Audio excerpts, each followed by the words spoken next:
नमस्कार. कोकणी सत्यमे यूट्यूब चॅनलवरती तुम्हा सर्वांचं मनपूर्वक स्वागत.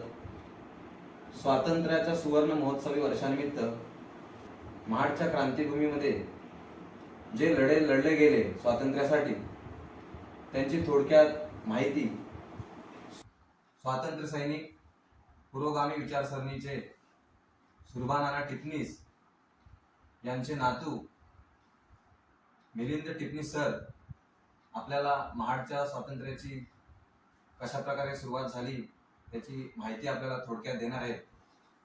सर नमस्कार. सर, महाडच्या स्वातंत्र्याची लढाईची सुरुवात झाली कशी?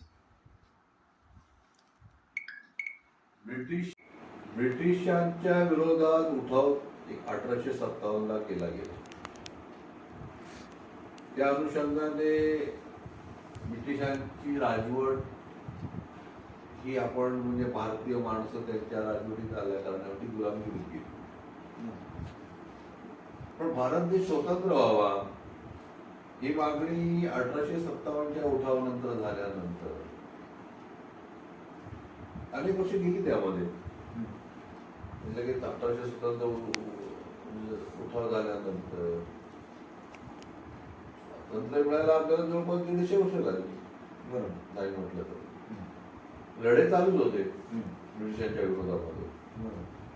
क्रांतिकारक विचारसरणीची भगतसिंग असतील, सुखदेव असतील, राजगुरू असतील, अनेक कितीतरी चंद्रशेखर आझाद असतील, यांनी देशासाठी हौतात्म्य स्वीकारलं होतं. आणि क्विट इंडियाचा जेव्हा नारा दिला गेला, चले जाओ 1942 पासून, त्यावेळेस महाडमध्ये फार मोठा मोर्चा निघाला होता ब्रिटिशांच्या विरोधात. क्रांतीवीर नानासाहेब पुरोहितांच्या नेतृत्वाखाली हा मोर्चा निघाला. म्हणजे कालच आपण ऑगस्ट क्रांती दिन जेव्हा साजरा केला जवाहरलाल यांच्या इथे, त्याच्या आधी 8 तारखेच्या माहितीप्रमाणे तिथे 1942च्या दरम्यान तिथे 19 सभा झाली. या सभेमध्ये क्विट इंडिया सनदचा नारा दिला गेला. युसुफ अली मेहर अली ताराला जे आहे, युसुफ अली मेहर अली या स्वातंत्र्याच्या चळवळीतल्या एका अत्यंत महत्वाच्या व्यक्तीने चले जावचा नारा दिला गवले टँकला. पण अत्यंत महत्वाचं म्हणजे पुण्यामध्ये कसं झालं होतं, पुण्यामध्ये एक जहान गड होता, एक मवाळ गड होता की आपल्याला सरदशीर मार्गाने कुठल्याही प्रकारचं हे न करता एक असा एक गड, एक मवाळ मार्गाने, एक उग्र आणि जहाल गड. जहाल गटाचं असं म्हणणं होतं की नाही, आपल्याला उठाव केला पाहिजे, क्रांती केली पाहिजे, त्याचे आपल्याला स्वातंत्र्य मिळणार नाही. आणि जेव्हा ह्या बाबतीतले मतमतांतर झाली तर दोघांनाही मुभा दिली गेली की ज्याला ज्या प्रकारे आपल्याला हे करायचं आहे, स्वातंत्र्य मिळवायचं आहे, त्याप्रमाणे प्रत्येकाने आपलं कार्य करावं. मग जहाल गटाने, मवाळ गटाने वेगवेगळं तरी हे केलेलं असतं.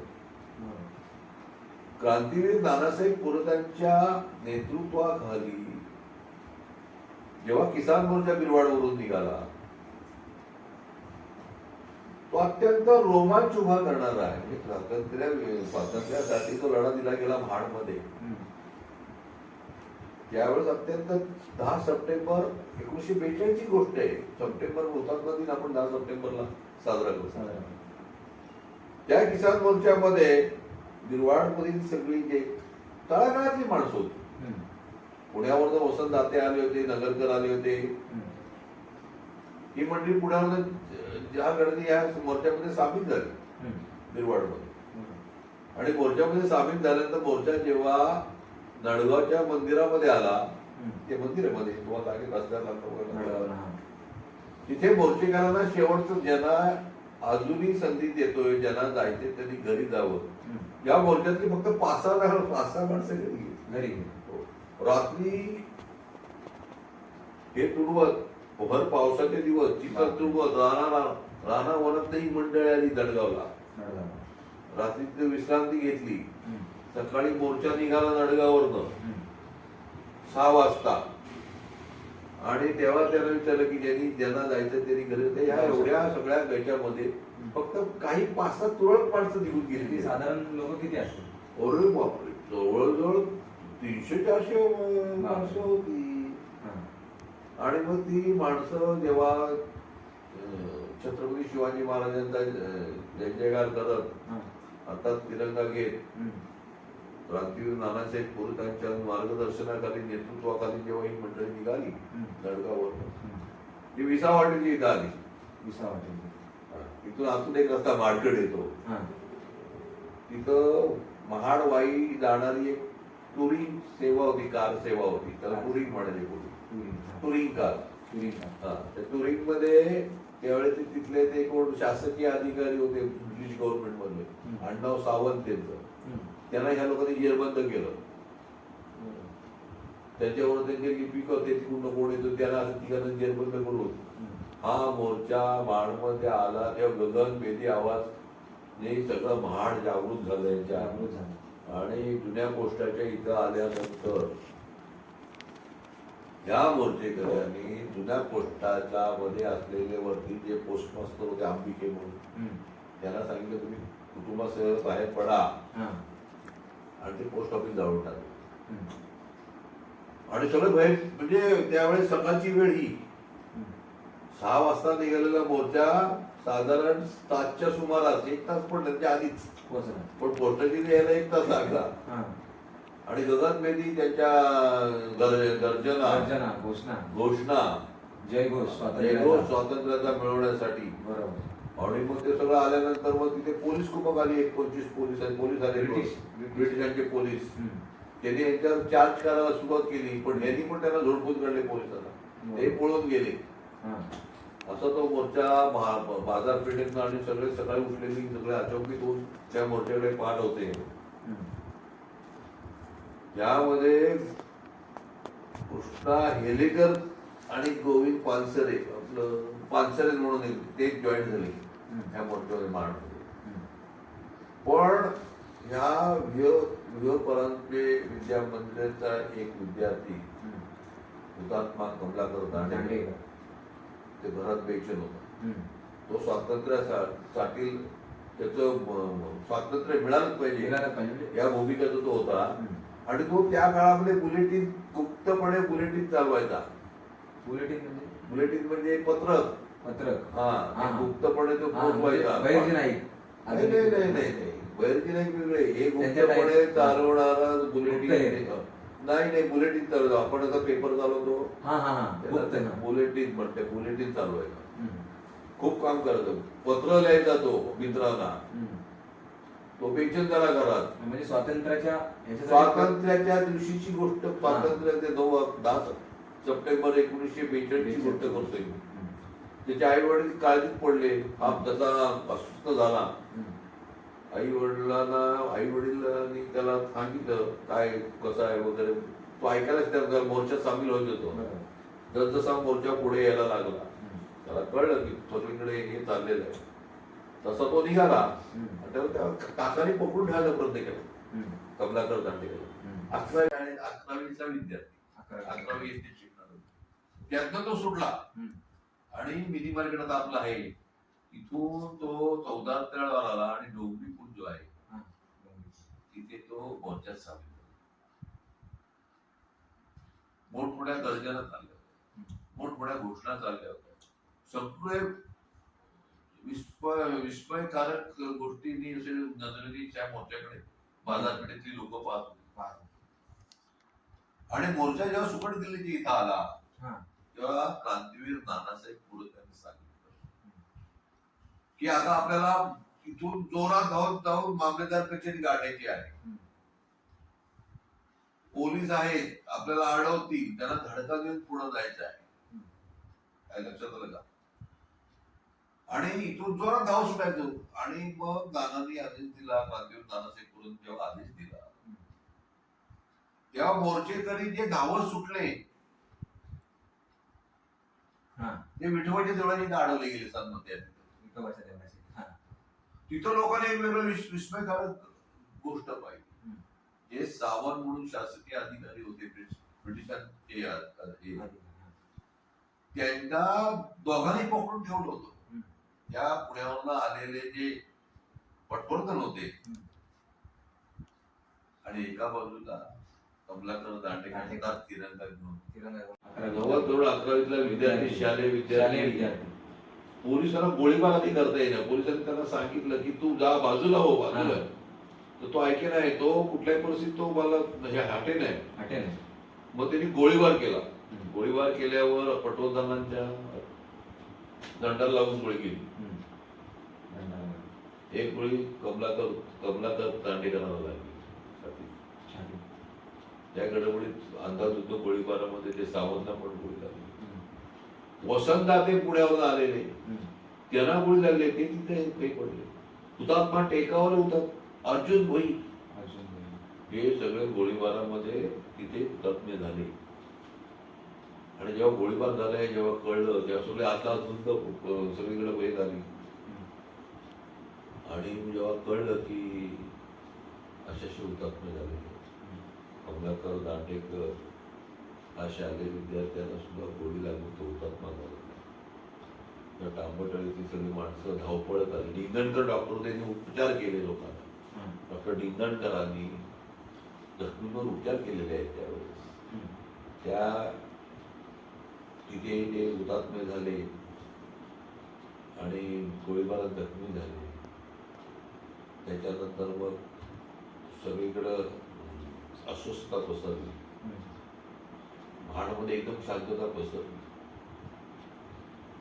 धुमाळ नावात एक व्यक्ती जी होती, ती पळत पळत पळत सरकारी अधिकारी, ती पळत पाकडकडे त्या नदीत ओढे लावून पळून गेली सरकारी अधिकारी. आणि या क्रांतीभूमीमध्ये महाडच्या 1942चा जो लढा आहे, हा फार मोठा लढा आहे.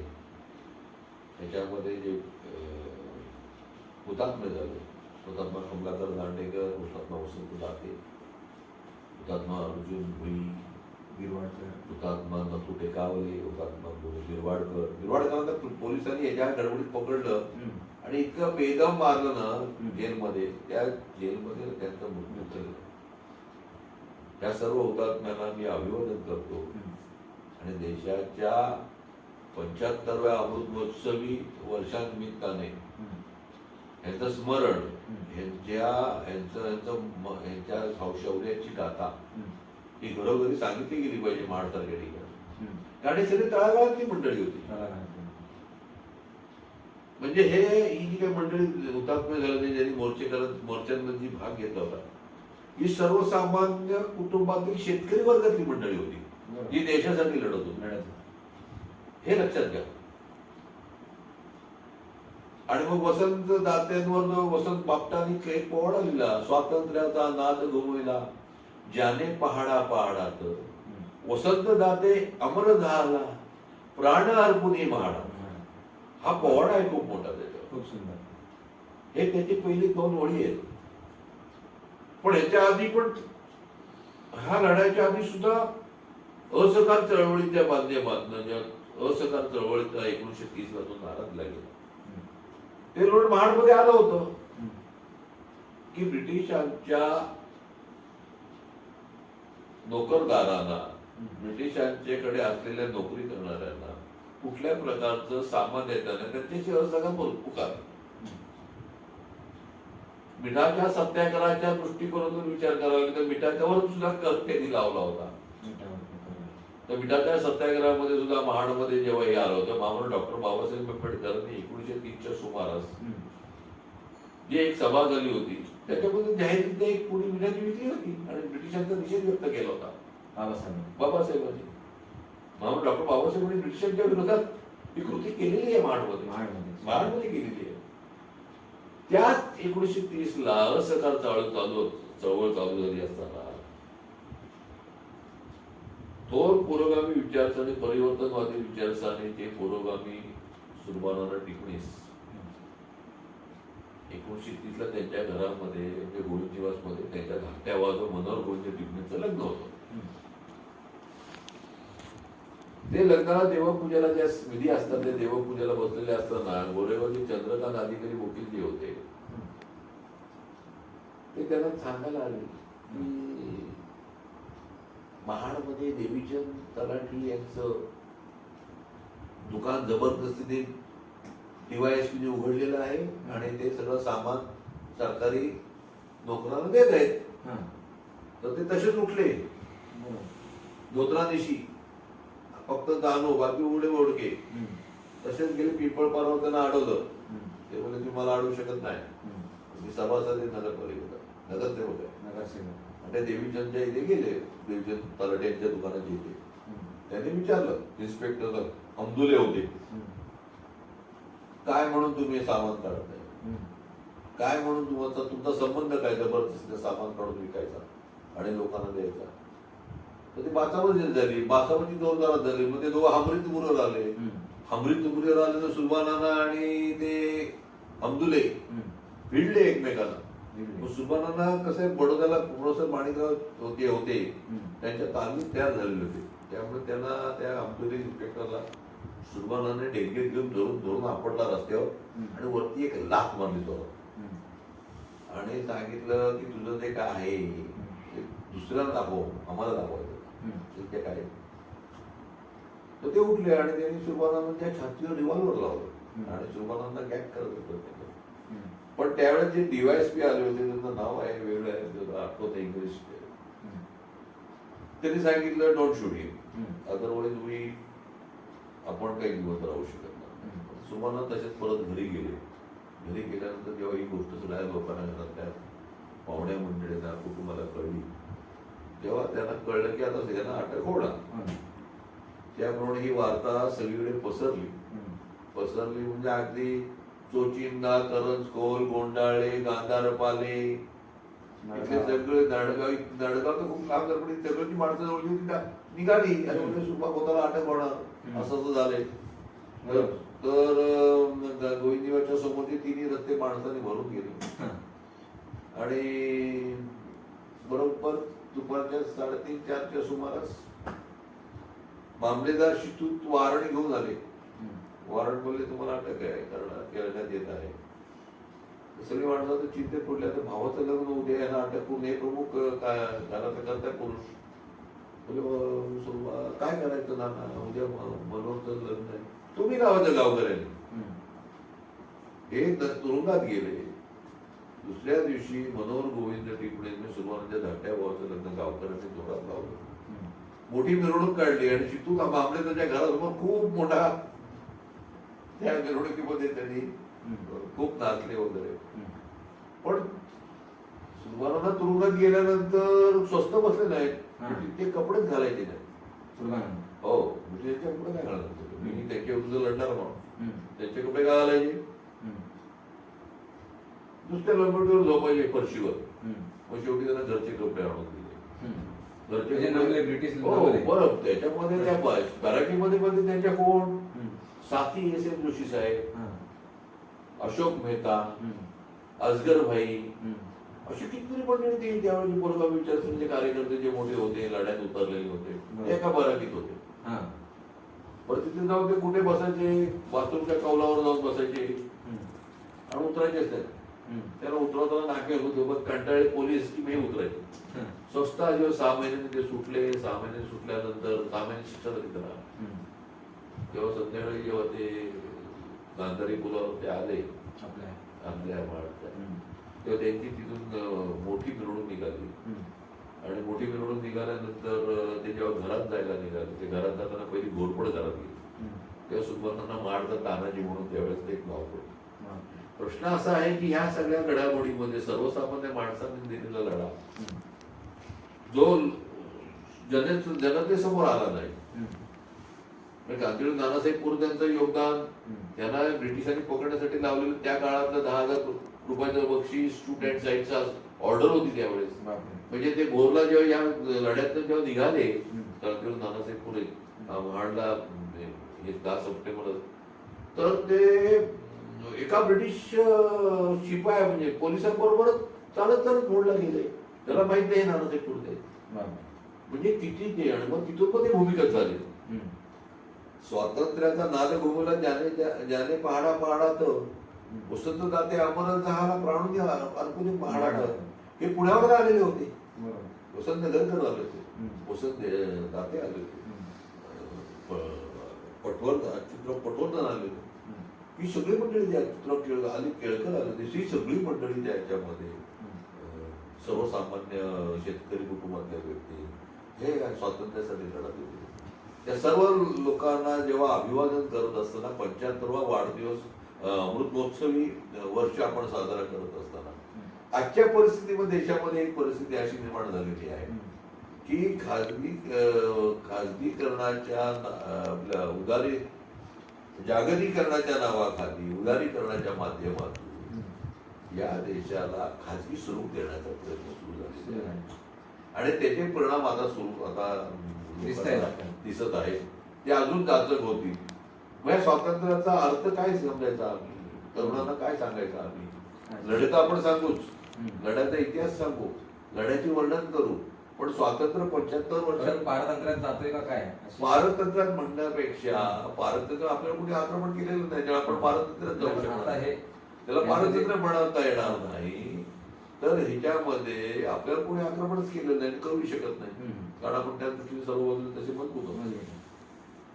पण या देशामध्ये 75वा अमृत महोत्सवी वर्ष साजरा करत असताना मगाशी मी जे बोललो की जागतिकीकरणाच्या नावाखाली उदारीकरणाच्या माध्यमातून या देशाला जे खाजगी स्वरूप देण्याचा प्रयत्न चालला तर असलेल्या सरकारी आस्थापना आपण त्याचं खाजगीकरण करत चाललेलं. बेरोजगारी वाढलेली आहे, अनिश्चितता आहे सर्व बाबतीत. त्याचे कारण अनेक आहेत. राजकीय अनिश्चितता निर्माण झाली, सामाजिक विषमता जरी भासत नसली तरी सुद्धा समतेच्या दृष्टिकोनातून परिवर्तनवादी विचारसरणीच्या ज्या काही गोष्टी आहेत त्या लोकांपर्यंत पोहोचत नाही. काही तर गोष्टी सर्टिफाईड करून जनतेसमोर आल्यानंतर त्यातला दुजावा निर्माण होतोय सामाजिक दृष्ट्या, असं समजलं, असं दिसून येतं.